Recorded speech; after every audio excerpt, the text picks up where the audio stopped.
Владиниот буџет за борба против загадувањето е смешен и мал, треба одлучни и храбри мерки за да се стави крај на проблемот, велат граѓанските активисти кои се борат за чист воздух. Во отворено на Алфа тие констатираат дека мерките се популистички, зашто политиката размислува на кратка патека. Активистите алармираат дека проблемот е комплексен и треба да се гледа долгорочно. Буџетот веќе е смешен да се расправа, кој што е определен за борба против загадувањето. Тоа мислам дека ќе стане понатаму збор за тој смешен буџет.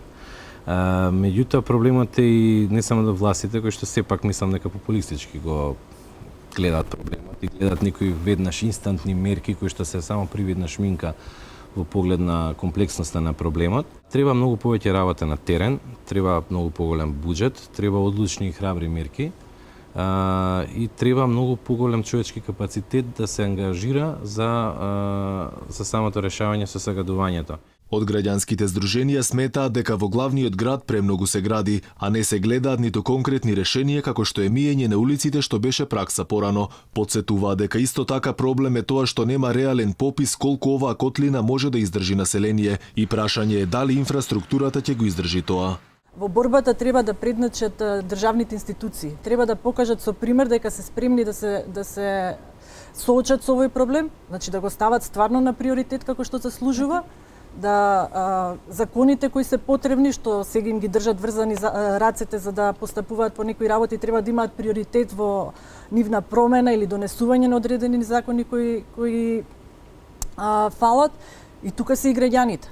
Значи мораме сите заедно да почнеме да работиме на овој проблем, затоа зашто веќе е прекасно. Значи не сме Швајцарија и нема да бидеме никогаш дека имаме вакви неодговорни луѓе во главните институции.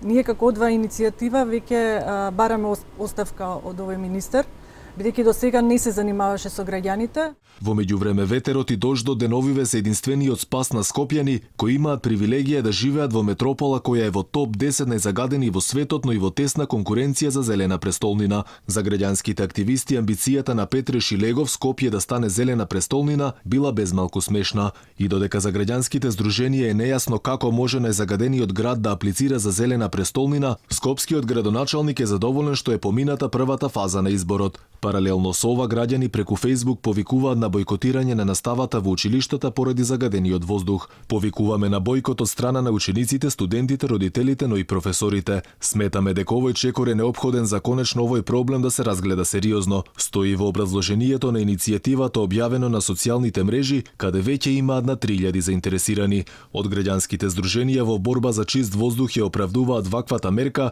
и велат дека тоа е единствениот начин кога надлежните не го штитат здравјето на граѓаните. Во меѓувреме со новите мерки на власта 80% од сопствениците на автомобили нема да може да возат во денови кога загаденоста е нормна, само зашто во Македонија генерално има стар возен парк.